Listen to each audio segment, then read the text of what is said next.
Okay, guys, just gonna do the week one recap. Gonna try going on YouTube this year, so I don't have to write everything out. But I think the biggest win of the week had to go to Harrison.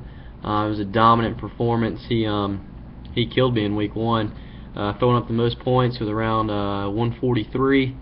And he had Calvin, Andrew Luck, Olsen. I mean, his whole team performed really well, so that was surprising. But let's all hope that's not the sign for the future, because if he wins, it will be a super long off season of trash talk.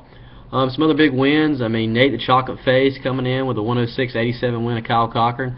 I mean, it's tough to come out of the gates. Marshawn Lynch getting those points for Kyle, but George figured out a way to scrap back. Real Steel squeaking out a victory against West and Molly Forever. I mean, low scoring contest. That was just a good matchup for him. And then, Elementary, my dear Watkins with Daniel Freeman. I mean, Stafford went ham biscuits.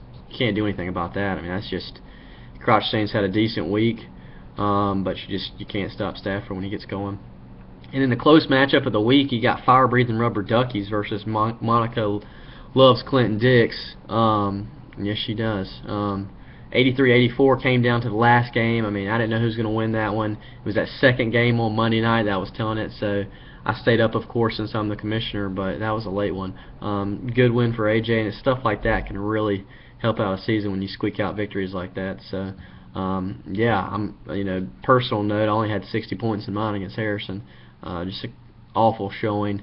So hopefully this week I can pick it up. So, some injury issues to go over. Let's see, we had Toby Gerhart went down with an injury. He was on my team, of course. Ben Tate could be out for an extended period of time. So Real Steel's got to figure out a way to get past that. Can't really think of any other ones. I'd say the biggest other issue is Ray Rice, and of course George had him being a Ravens fan. And I mean, what are you gonna do when you got Raven people on your team? So, anyways. But yeah, that's all I got this week. Looking forward to this next week's matchups. Just a quick recap of who we got going against each other. You got me going against Fire Breathing Rubber Duckies, so that's going to be someone getting their first win. And then Nate Chocolate Face versus Alex, so maybe George can keep it going. I think the best matchup of the week has to be Real Steel versus Monica Loves Clinton Dix.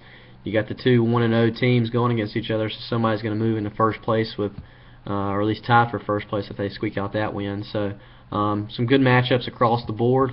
Looking forward to what the league's going to bring this week, so we'll see what happens. But if you guys don't like this, I can go back to writing the weekly recap emails, but I thought this would be a little quicker. So hope everybody has a good week, and we'll see what happens. See y'all later.